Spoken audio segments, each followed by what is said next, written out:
You know what I think is a fair question to ask?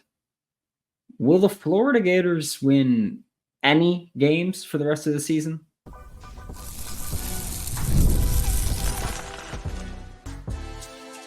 You are Locked On Gators, your daily podcast on the Florida Gators. Part of the Locked On Podcast Network, your team every day. Hello, and welcome back to another episode of Locked On Gators, part of the Locked On Podcast and Network, your team every day. Thanks for making Locked On Gators your first listen of the day every day. We are available daily and free for listening to the podcast and on YouTube. Happy Thursday. I am Brandon Olsen. Today's episode of Locked On Gators is brought to you by FanDuel. Place your first $5 bet, and you'll get started with $200 in bonus bets guaranteed. Visit FanDuel.com to get started. Everybody in the path of Hurricane Helene, I hope that you stay safe. Please do stay safe. And please just protect yourself, worry about yourself, stay right, prioritize yourself as well. Please do stay safe. Looks rough over there. But from a football side of things, I genuinely don't know if the Florida Gators win a game the remainder of the season. I think they will, right? I think they probably win another 2, maybe, but I don't think that it's a game that we're going to look at and say, you should go into that game and win it. Like the season so far, okay? Spent the whole offseason thinking about this team, what we were told, what we saw, the clips we saw. And we thought, okay, this is a team that should be better than it was last year considerably. We feel a lot more comfortable and confident in some areas. So not only did we underestimate Miami, obviously, but we greatly overestimated what this team was going to look like. And that's the scary part. It felt like there were going to be a lot of changes that never really came to fruition.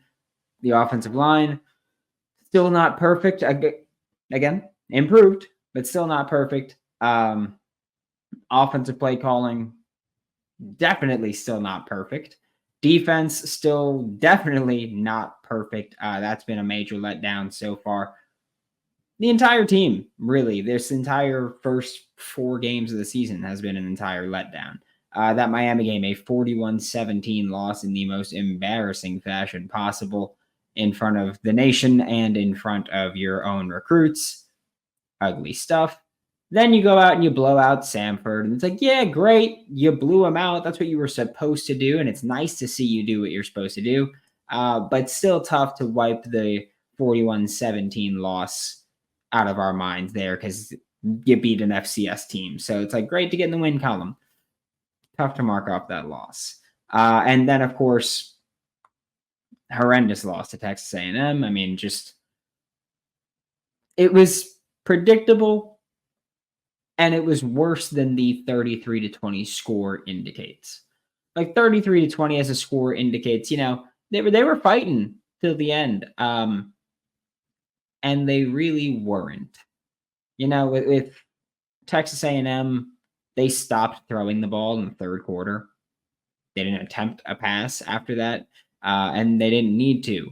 And so while it was 33-20, you were physically dominated up and down the field at your own field, your own home stadium.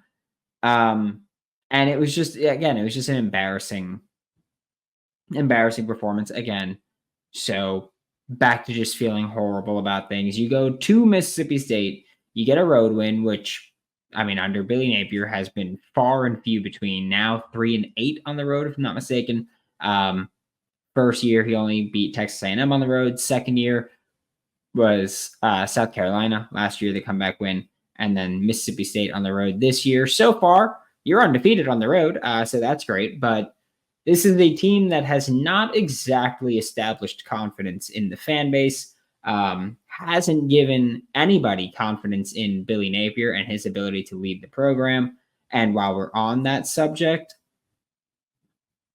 I still, I don't know what the timeline is for when he's going to get fired. I still pretty firmly believe that they know he's done. It's just, I feel like there's no point. And we were talking about this with one of the Locked On Gators insiders, who, by the way, links in the description below if you want to join the program. But we were talking about it yesterday, and I think that where I stand on Billy Napier is where I stood on the entire offseason. Even while feeling more confident in this team, it was always, this is the year where we find out if Billy Napier is the guy, or this is where I find out if Billy Napier is the guy this year. Because, well, this is the third year of his tenure in Gainesville. And I think year three, I don't think year three is where you can know if a guy is your championship winning head coach. Okay. I think that year three, though, is where you can know he's not the guy. And I think when you can answer the question, is he not the guy? Then you know what you need to do with your head coach. Like that, then you know if you have the right guy. Because, if he won, let's say 7 games, which, by the way, going into this year, I said my expectation was 6 wins, and even I overshot it, which is ridiculous. But it was, hey, this is a really tough schedule. I didn't think the roster was as good as many other people indicated or thought they would. And then you come out week 1, Miami, lay an egg. And for me, that was where I knew, hey, this isn't the guy to win you a national championship, because he can't get his guys to come out ready to play, firing on all cylinders in week 1 against a rival at home. You can't be the guy to win a championship. Those embarrassing performances that we've talked about so frequently, because this whole offseason when I was talking about, oh, will he get fired? I said, if you win 5 games and you just look more competent, no more of the embarrassing losses, then I think they'll give you another shot here. And so far, you've had 2 losses, and both of them were embarrassing losses at home. So that's all I need to know. I don't know what they're waiting for. If they don't have the buyout money, if they're trying to find a way to get rid of him with cause, if they're trying to make sure that he statistically cannot, it is now statistically impossible for him to win 7 games. So when Florida gets to 6 losses, I don't know what they're waiting for to make this decision, but I know where I stand on it. I know the decision that I would make if I was in charge here, and it would be a new head coach based on what's happened so far in the season. Now we talk about what's to come, and will Florida win a game for the remainder of the season? Because I've come away, again, generally unimpressed. We'll talk about that next on Locked On Gators. Hey, NFL fans, you can start the season with a big return on FanDuel, America's #1 sportsbook. So when you get a hunch in the middle of the game, like let's say tonight you're watching Thursday Night Football, okay?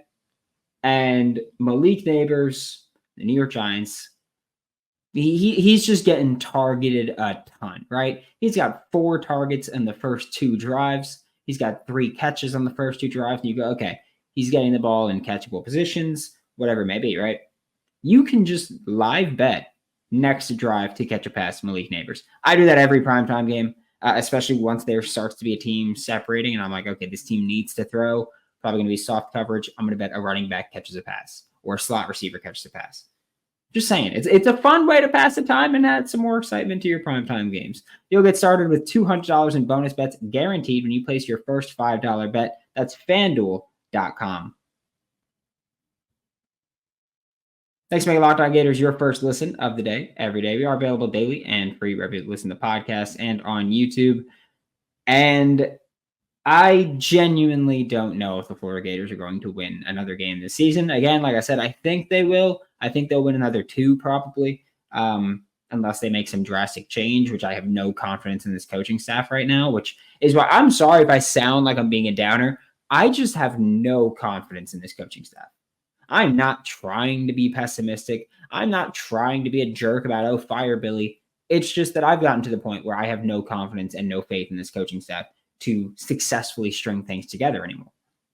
So that's where I look at it and I'm like, oh man, tough for me. But this next window, they got the bye week this week, of course. And then next week, they host UCF. Then they travel to Tennessee and then they host Kentucky. I think the UCF game, first off, Florida's favored in that game right now. At the time of recording, it is a Florida is a 2.5-point favorite at home against UCF, which means on a neutral field, that's a 0 push, right?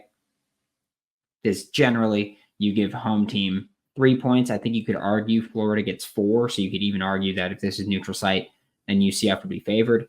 But man, it's tough for me to look at what UCF does offensively, see what Gus Malzahn does with the run game, with KJ, with RJ Harvey, with Penny Boone, and to look at them and say,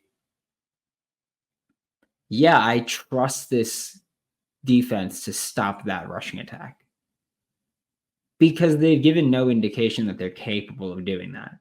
Texas A&M ran all over them with a not super similar scheme, but somewhat similar run scheme at least. So Texas A&M and UCF going to be creative, going to get wide, going to have pulling players across the formation, and they're going to try to spring explosive runs. And Florida has shown that they're willing to give those up, right? Texas A&M did it consistently. Miami did it when they tried it.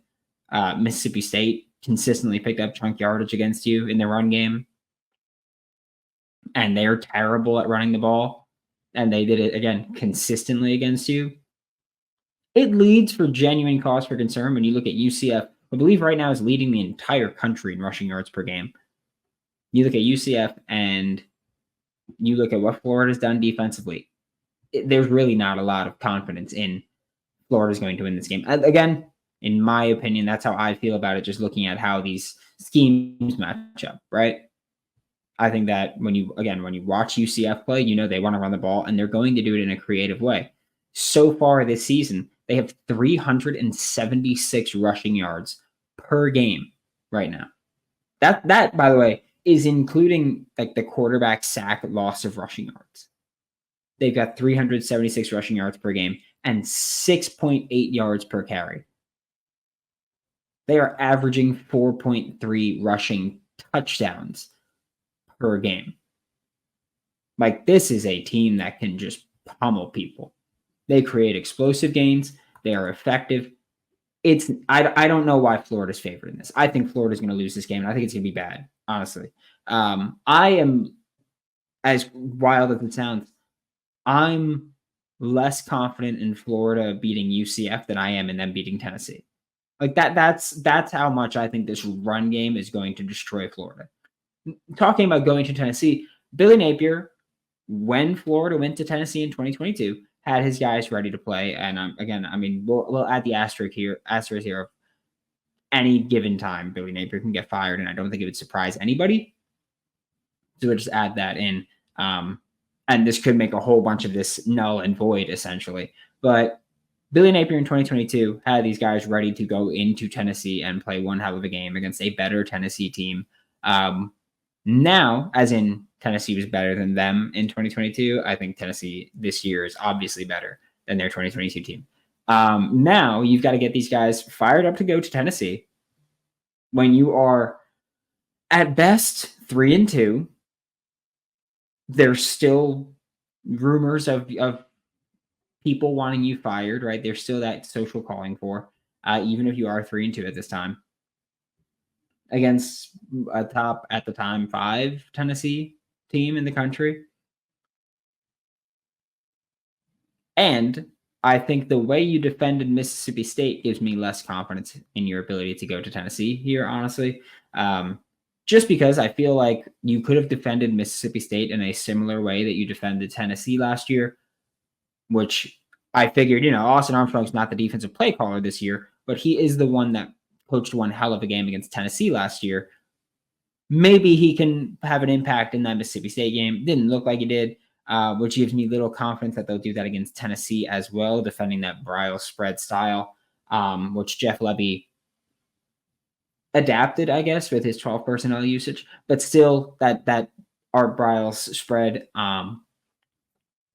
it doesn't give me much confidence that you're going to be able to go into Tennessee and win at all. Again, I think part of it might be that I do feel like Josh Heupel's coached worse against Florida. I don't know if that's one of his, or at least against Billy Napier, which is weird, which I know they split 1-1, but it feels like Josh Heupel, I don't know if he's overthinking or what it is, but it feels like against Florida, he just doesn't turn it up as much, which is odd, but I don't know, man. That's not me. And then you've got Kentucky, which Kentucky is homecoming. They're heading to Gainesville for that. Again, this is a game where it's tough for me to be super confident in, but I think that this is a worse Kentucky team than last year and the year prior. Now, I know that, I'm not high on Kentucky ever. I understand that. I think that they're the Pittsburgh Steelers of college football, where they're just going to say, hey, we're going to drag you down to our level of crappy football and beat you with crappy football, which if that works, it works, right? Not this year's Steelers. They're a genuinely good team. But previous years, when it was like, oh, are they going to hit 500? And they somehow do it, it was always playing ugly football. And so I think that Kentucky kind of utilizes that same style of we're going to make it an ugly game, but we're going to win the ugly games. So that's what we care about. And that's a fair approach, honestly. I respect it if you're like, hey, this is how we're going to win, then do that. But again, I think that Florida's team is better suited to handle a rushing attack like Kentucky. That's not as creative and not as wide. But you've also got to consider, well, Billy Napier has been worse. Now, I just said Josh Heupel coaches worse against Florida. I feel like Billy Napier coaches even worse against Kentucky. And that's always worrisome. And the defensive part is going to be a concern, of course. But again, I think this is a worse Kentucky offensive line. I think it's a worse Kentucky running back from last year, which isn't a knock on him at all. Ray Davis is in the NFL and actively playing for the Buffalo Bills, an AFC championship contender. And then you've got a worse quarterback situation, maybe not from last year. Devin Leary is also in the NFL, not playing, though. I believe he's on a practice squad. Brock Vandagriff, though, has yet to really pop as the quarterback.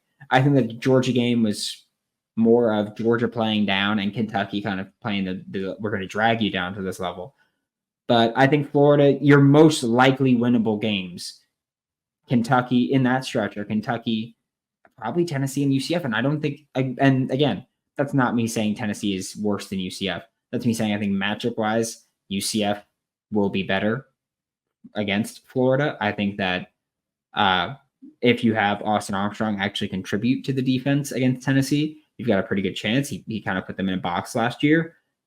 And it's that I think Florida is just, I think that Florida is unlikely to win either of those games. I just think you're slightly more likely to win the Tennessee one, which again, no confidence in whatsoever. And then there's that final stretch, which we'll talk about next on Locked On Gators. PrizePicks is America's #1 daily fantasy sports app with over 5 million active members, and it's the easiest and most exciting way to play daily fantasy sports. All you do is pick more or less on 2 to 6 player stat projections and watch the winnings roll in. And just so you know, for the remainder of September, 1 Caleb Williams passing yard gets you 1 win. So you could put Caleb Williams passing yard over 1, and I don't know, CeeDee Lamb receiving yards, whatever it is, more than that. That's it. 1 yard gets you an automatic win every football weekend in September. That's it. Like, don't miss on it. You got 1 more week left. It's gone. Wake me up when September ends, right? I know that was corny, that was bad, but I gave it my best shot, right? Download the PrizePicks app today and use code LOCKEDONCollege and get $50 instantly when you play $5. It's Locked On College to get $50 instantly when you play $5. You don't even need to win to receive the $50 bonus. It is guaranteed. PrizePicks, run your game. Thanks for making Locked On Gators your first listen of the day. Every day we are available daily and free reviews in the podcast and on YouTube. And the Florida Gators final stretch this year is one of the most brutal final stretches that you will probably ever see in college football. And again, things can change from here until then, because that is November 2nd is when that starts. But you face number 2 Georgia. You go on the road to number 1 Texas. You host a number 14 LSU. You host number 6 Ole Miss. And then you travel to unranked and what will probably remain unranked, Florida State at Doe Campbell in Tallahassee, which rivalry games are always rivalry games, right? I don't even care. I say this every single year, even if I've thought Florida had a better team than Florida State. Every single year I've said this is one of those rivalry games, same thing with LSU, that I look at it and I say, it does not matter who's the better team. This is going to be weird. And that's how I look at it. I don't think I do that with Georgia, really, because I think generally over the past, decade or so, the team that's better has won, or the team that I thought was better has won. Even probably usually by more than I anticipate. That's even if I do think it's going to be a bad loss, maybe it's worse. I don't do that too much with Tennessee and Kentucky because Tennessee things get weird, but usually break in Florida's favor, so it's odd. And Kentucky's just Kentucky. I don't look at that as a true big rivalry there. But that last stretch, I think your best shots are LSU and Florida State. That's it, right? It's not a promising stretch by any stretch of the word. You very much run the risk of finishing 0-5 in your last 5 games again this year. Like it's not going to be easy against any of these teams. Obviously, I think, safely assume that Florida will have a new head coach by then. Again, if they're waiting for him to statistically be impossible to win 7 games, then you'd have to wait until Georgia. Like even if you lose these next 3, you'd have to wait until the Georgia game to make that decision. So maybe at the absolute minimum it's that, but hopefully it doesn't get to that point if you do go 0-3. But this is just one of those times where it's incredibly tough to look at this stretch, which we thought would be good and is actually turning out maybe harder than we thought. Like we looked at this all offseason. And when I looked at this in the offseason, I said, Georgia and Texas obviously going to be elite. Ole Miss should be a playoff team, which right now they look like one of the most dominant teams in the country. I understand their strength of schedule. I was not super high on LSU. They are outperforming my expectations. I thought maybe they'd be top 25, but right now they're number 14 in the country. So they're outperforming my expectations of them there. And then Florida State, I still thought would be a better team than they've looked like, but a significantly worse team than they were last year. And man, I mean, that's the part that's right? That part's right. Georgia being great and elite is right. Texas being elite is right. Ole Miss being a playoff team is right. But LSU is a team I thought would be scratching the top 25. And they're currently number 14 in the country. They look pretty good. They've been resilient. I understand they've had some ugly games and probably should have been losses like the South Carolina game. But they won. They dominated UCLA in the second half. Looking at that last stretch, like I genuinely, outside of Florida State, maybe LSU, I don't see you winning any games there. And again, that's Florida State is probably a toss-up. It's an ugly game. They tend to be ugly. They tend to be weird. LSU, they're the better football team than you. But, I mean, it's still the Swamp. It's, again, a game that gets pretty weird and gets pretty ugly. Ole Miss, look, let's play the hypothetical of Billy Napier still the head coach when Ole Miss comes to town. Do we really think Lane Kiffin isn't going to run up the score on him if given the opportunity? Which I will say this, if you keep Billy through the Ole Miss game and allow Lane Kiffin to do that, I'd kind of respect it. I just think that'd be funny trolling. But that'd be very embarrassing, of course, right?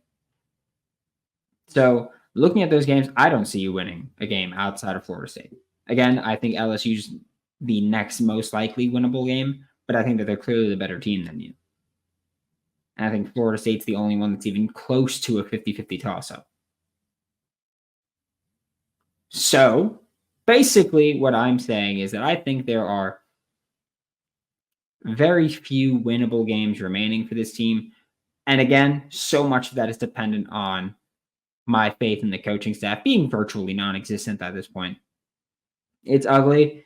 The Florida Gators desperately need some sort of improvement. I don't know if that's starting the lag way. I don't know what kind of change that is. If that's firing your defensive coordinator that's calling the plays right now, whatever that may be, if it's firing your offensive line coach, firing the head coach, I don't know. But unless something drastically changes for Florida, I think you're going to be in for a rough end of your fall if you're a Florida Gator fan. But we can cry together. It's gonna be a painful one, I believe. But hey, necessary. What is it? The means to an end. That's it. Thanks for making Locked On Gators your first listen of the day every day. We are available daily and free wherever in the podcast and on YouTube. For Locked On Gators, I'm Brandon Olsen. Don't forget to follow me on Twitter at WNS_Brandon. Find all my written work with Giants, Clinch, and NFL 33, and I'll see you all next time.